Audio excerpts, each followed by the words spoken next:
इस मूवी की शुरुआत होती है एक रियल हॉन्टेड जगह से। साउथ कोरिया का एक मेंटल एसाइलम जिसका नाम है गोंजियाम। कहा जाता है कि यहाँ पहले कई पेशेंट्स की खतरनाक तरीके से मौत हो गई थी और इस जगह का सबसे डरावना कमरा है रूम नंबर 402। कई सालों से कोई भी इंसान इस कमरे के अंदर से जिंदा नहीं जा पाया। इसी मिस्ट्री को एक्सप्लॉइट करने के लिए एक हॉरर वेब शो का होस्ट हाजून अपनी टीम के साथ यहाँ आता है। उसका प्लान सिंपल होता है, लाइव स्ट्रीम करना और ज्यादा से ज्यादा व्यूज कमाना। उसकी टीम में टोटल 6 लोग होते हैं। सभी लोग अपने कैमरे और माइक्रोफोन लेकर हॉस्पिटल के गेट पर पहुंचते हैं। डर के बावजूद वे अंदर कदम रखते हैं। अंदर का माहौल बेहद खौफनाक होता है। चारों तरफ घना अंधेरा, टूटा फूटा सामान और सालों से जमी धूल दिखाई देती है। अंदर घुसते ही सभी को ऐसा महसूस होता है जैसे कोई उन्हें देख रहा हो। हाजून खुद बाहर रहकर लाइव स्ट्रीम कंट्रोल करता है और बाकी सभी को अंदर भेज देता है। अलग अलग ग्रुप बनाकर लोग कमरों की तलाशी लेने लगते हैं। एक कमरे में उन्हें एक अजीब सी गुड़िया मिलती है। वहीं दूसरी तरफ लाइब्रेरी चेक कर रहे लोग कांप उठते हैं जब उन्हें एक बर्तन के अंदर मरा हुआ चिकन मिलता है। बाहर खड़ा एक लड़का अचानक चीख पड़ता है क्योंकि उसे स्विमिंग पूल में एक लाश तैरती हुई दिखती है, लेकिन पास जाकर जांच करने पर पता चलता है कि वह सिर्फ एक खाली विग थी। इसी दौरान एक लड़की दीवार पर स्प्रे से अपना नाम लिख देती है। उसके लिए यह जिंदगी का सबसे खतरनाक एक्सपेरिमेंट था। अपने नाम के नीचे वह लिखती है, चलो आगे बढ़कर जिंदगी जिए। इसके बाद वही लड़की पूरे असाइलम में होली वाटर छिड़कने लगती है। तभी एक लड़का ऑडियंस को अंदर के हालात बता ही रहा होता है कि अचानक उसका कनेक्शन कट हो जाता है। उसी पल पीछे से एक कमरे का दरवाजा जोर से खुलता है। यह वही कमरा होता है जो कभी डायरेक्टर का था। बाहर से हाजून उसे अंदर जाने को कहता है। अंदर जाकर वह एक तस्वीर देखता है जिसमें सभी पेशेंट्स के बीच डायरेक्टर खुद खड़ा होता है। तब सच्चाई सामने आती है कि पेशेंट्स के मर्डर के बाद आर्मी ने इस असाइलम को हमेशा के लिए बंद कर दिया था। अब हाजून और शार्लेट ऑडियंस को बताते हैं कि उन्होंने पूरे असाइलम को अंदर से लॉक कर दिया है। सभी लोग अलग अलग कमरों में रुक जाते हैं यह देखने के लिए कि आगे क्या होने वाला है। काफी देर तक जब कुछ भी अजीब नहीं होता तो सभी डायरेक्टर के कमरे में इकट्ठा हो जाते हैं। यहीं पर हद पार हो जाती है। डायरेक्टर के कमरे में पहुंचकर वे घोस्ट को बुलाने का रिचुअल शुरू कर देते हैं। पूरा कमरा सजा दिया जाता है। चारों तरफ कैंडल्स और घंटियां लगाई जाती हैं, जिन चीजों को आत्माओं को बुलाने का सबसे आसान जरिया माना जाता है। इन लोगों ने एक भी कसर नहीं छोड़ी थी। मोमबत्तियां, घंटियां, अजीब निशान, सब कुछ ऐसे सजाया गया था जैसे कोई भयानक पूजा होने वाली हो। कैमरे ऑन थे, लाइव चल रहा था और तभी अचानक एक के बाद एक सारी जलती कैंडल्स अपने आप बुझने लगी। उसी पल वहाँ टंगी सारी घंटियां बिना किसी छुए जोर जोर से बज उठी। आवाज इतनी डरावनी थी कि सबके चेहरे का रंग उड़ गया। पैनिक फैल गया, कोई चिल्लाया, कोई भागा, सब इधर उधर दौड़ने लगे। देखने वालों को लगा अब कुछ बहुत गलत होने वाला है, लेकिन सच्चाई कुछ और ही निकली। ये सब हाजून के साथियों की सस्ती लेकिन खतरनाक शरारत थी। बाहर खड़ा हाजून ये सब देखकर अंदर ही अंदर खुश हो रहा था। स्क्रीन पर व्यूज तेजी से बढ़ रहे थे, लाइक्स और कमेंट्स की बारिश हो रही थी। उसके लिए डर एक कंटेंट था। शार्लेट जो खुद को साइकिक बताती थी, उस पर अब हाजून दबाव बनाने लगता है। वह कहता है कुछ ऐसा करो जिससे लगे कि तुम्हें सच में कुछ दिख रहा है, भूत से बात कर रही हो, ताकि लोग और चिपक जाएं। हाजून की बात खत्म भी नहीं होती कि उसी के टेंट के अंदर लाइट्स अजीब तरह से झपकने लगती हैं। शार्लेट घबरा जाती है लेकिन खुद को समझा लेती है कि शायद जनरेटर गड़बड़ है। वह काम जारी रखती है। अब पूरी टीम उस लैब की तरफ बढ़ती है, वही जगह जहाँ पहले मरा हुआ चिकन और अजीब सामान मिला था। अंदर कदम रखते ही एक चीज सबका ध्यान खींच लेती है, एक डरावनी सी गुड़िया। पिछली बार यह डॉल एक कोने में रखी थी, लेकिन अब वह दूसरी जगह पड़ी थी। हाइजीन और शार्लेट दोनों यह बदलाव नोटिस कर लेते हैं। दोनों की सांसें तेज हो जाती हैं। पूछने पर पता चलता है कि किसी ने भी मजाक नहीं किया। तभी ग्रुप का एक लड़का बताता है कि यह डॉल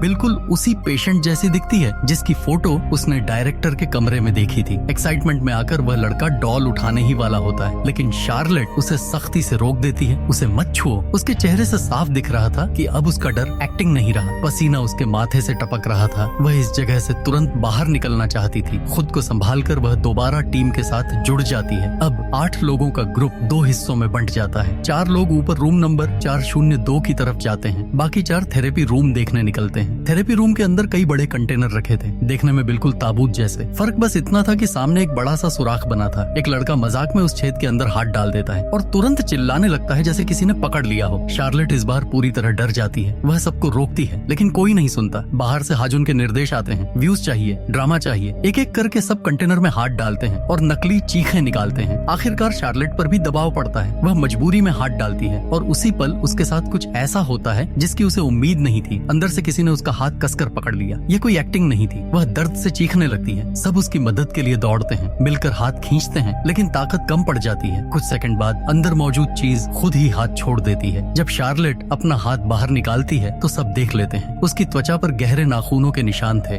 डर अब हद पार कर चुका था। सब कॉरिडोर की तरफ भागते हैं। तभी दिखता है कि किसी ने शार्लेट का स्कार्फ खींच लिया है। वह जैसे तैसे आगे बढ़ती है और दीवार पर लिखी एक बात देखकर उसका दिल बैठ जाता है। जहाँ पहले लेट्स लीव लिखा था, वहाँ अब साफ लिखा था तुम्हारी मौत। अब पैसों और व्यूज का कोई मतलब नहीं रह गया था। हाइजीन और शार्लेट सिर्फ जिंदा बचना चाहते थे। वे इस मिशन को यहीं खत्म करने का फैसला कर लेते हैं। शार्लेट रोते हुए कैमरे की तरफ देखती है, कांपती आवाज में कहती है कि शायद यह उसकी जिंदगी की आखिरी रिकॉर्डिंग है। उसे महसूस हो रहा था कि इस जगह ने उससे कुछ ले लिया है, या शायद कोई शरीर में बोझ उसके नाम कर दिया है। और ऐसी जगहों में जहाँ डर को मजाक समझा जाता है, वहाँ मौत अक्सर एंटरटेनमेंट बनकर सामने आती है। बाहर खड़ा हाजुन अपने साथियों से कहता है कि जल्दी जाओ, हाइजीन और शार्लेट को समझाओ कि लाइव स्ट्रीम जारी रखने के बदले और ज्यादा पैसे मिलेंगे। शायद पैसों का लालच उन्हें रुकने पर मजबूर कर दे। लेकिन इससे पहले कि उसके दो साथी उन दोनों तक पहुंच पाते, शार्लेट और हाइजीन उस असाइलम से बाहर निकल चुके होते हैं। बाहर आते ही किस्मत फिर पलटी मारती है। दोनों झाड़ियों में फंस जाते हैं। रास्ता गायब था। अंधेरे में कुछ भी साफ नजर नहीं आ रहा था, जैसे यह जगह उन्हें बाहर जाने ही नहीं देना चाहती हो। इधर हाजुन के वही दो साथी जो पूरे शो को पैरानॉर्मल ड्रामा बनाने का प्लान कर रहे थे, उन्हीं के साथ सबसे खौफनाक हादसे होने लगते हैं। सबसे पहले वह स्टोर रूम से एक व्हील चेयर को अपने आप आगे बढ़ते हुए देखते हैं, बिना किसी इंसान के। अगले ही पल एक अदृश्य ताकत उन पर टूट पड़ती है और यह सब कैमरे में रिकॉर्ड हो जाता है। अचानक एक उड़ती हुई चीज तेज रफ्तार से आकर एक लड़के के सिर पर लगती है। वह वहीं गिरकर बेहोश हो जाता है। दूसरा लड़का जैसे ही कमरे से बाहर भागने की कोशिश करता है, सामने का दरवाजा जोर से उसके मुंह पर बंद हो जाता है। उधर बाहर शार्लेट और उसके साथ की लड़की को एक जानी पहचानी बदबू महसूस होती है। वही सड़ा हुआ चिकन, वही केमिकल के डिब्बे जो उन्होंने लैब में देखे थे। अब साफ था यह सब उनका पीछा करते हुए बाहर तक आ गया था। शार्लेट पीछे मुड़कर अपनी साथी से कुछ कहने ही वाली थी, लेकिन वह लड़की अजीब तरह से एक ही जगह जमी हुई खड़ी थी, जैसे उसकी बॉडी ने काम करना बंद कर दिया हो। अचानक वह लड़की गिरती है। जब आंखें खोलती हैं तो उसकी पूरी आंखें काली हो चुकी होती हैं। शार्लेट चीखते हुए टेंट की तरफ भागती है। बाहर पहुंचते ही वह देखती है हाजुन एक कोने में खड़ा है, हाथ में फ्लैशलाइट, और सामने वही डरावनी डॉल जो लैब में थी अब उसके पैरों के नीचे पड़ी हुई थी। तभी शार्लेट की नजर सामने जाती है और वह पहली बार अपनी आंखों से एक भूत देखती है, असली, जिंदा। अगले ही पल वह भूत उसे पकड़ लेता है और घसीटते हुए अंधेरे में ले जाता है। शार्लेट की चीखें धीरे धीरे कमजोर पड़ती हैं और फिर पूरी तरह खामोश हो जाती हैं। उधर जिस लड़के पर पहले हमला हुआ था उसे होश आ जाता है। वह देखता है कि उसके बाकी साथी रूम नंबर 402 का दरवाजा खोलने की कोशिश कर रहे हैं। वह दौड़कर उन्हें रोकता है, चिल्लाकर कहता है कि यहाँ सच में भूत हैं, लेकिन डर और लालच में कोई उसकी बात नहीं सुनता। तभी एक छोटी सी गेंद लुढ़कती हुई उनकी तरफ आती है और जैसे ही रूम 402 का दरवाजा खुलने वाला होता है, शार्लेट की चीखें पूरे कॉरिडोर को चीर देती हैं। दरवाजा खुलते ही हर तरफ गहरा काला अंधेरा फैल जाता है। उनके इंफ्रारेड कैमरे तेजी से ब्लिंक करने लगते हैं। सारे सिग्नल्स कट हो जाते हैं। लाइव स्ट्रीम अचानक बंद हो जाती है। पलक झपकते ही वे तीनों खुद को उसी कमरे के अंदर पाते हैं। चारों तरफ पानी भरा हुआ, जैसे कोई डूबा हुआ स्विमिंग पूल हो। डर का एहसास तभी खत्म हो जाता है जब वे अपने आसपास भटकी हुई सोल्स को देखते हैं और कुछ ही सेकंड में एक एक करके तीनों पजेस हो जाते हैं। हाजुन का अपनी टीम से पूरा संपर्क टूट चुका था। वह उन्हें ढूंढने के लिए आगे बढ़ता है। तभी सामने वाली खिड़की के पास उसे कोई खड़ा दिखता है। अब उसकी भी हिम्मत जवाब दे जाती है। वह अंदर जाने के बजाय ड्रोन पर कैमरा लगाकर उसे असाइलम के अंदर भेजता है और तभी असली झटका लगता है। जो सामने खड़ा था वह कोई और नहीं, खुद हाजुन का ही चेहरा था। डायरेक्टर की उड़ती हुई लाश ड्रोन फुटेज में कैद हो जाती है। हाजुन बुरी तरह डर जाता है और उसी पल वह स्पिरिट उसकी तरफ बढ़ने लगती है। सीन कट होता है और दिखाया जाता है कि वही व्हील चेयर खुद चलती हुई रूम 402 तक पहुंच जाती है और वहां एक लड़के पर बेरहमी से हमला कर देती है। बाहर लाइव ब्रॉडकास्ट चल रही थी, लेकिन काफी देर तक कुछ भी न दिखने पर सारे व्यूअर्स निकल जाते हैं। लोग कमेंट करने लगते हैं कि यह सब फेक था, सिर्फ एक ड्रामा, और ये लाइव पूरी तरह फेल हो जाती है। मूवी के पोस्ट क्रेडिट सीन में हमें होली वाटर दिखाया जाता है जो शार्लेट ने असाइलम में रखा था। अब वह खुद उबल रहा होता है। यह साबित करने के लिए काफी था कि यह असाइलम सच में हॉन्टेड था और इसी डरावने सच के साथ फिल्म खत्म हो जाती है, क्योंकि कुछ जगहें कंटेंट नहीं मांगती, वो सीधा कुर्बानी मांगती हैं।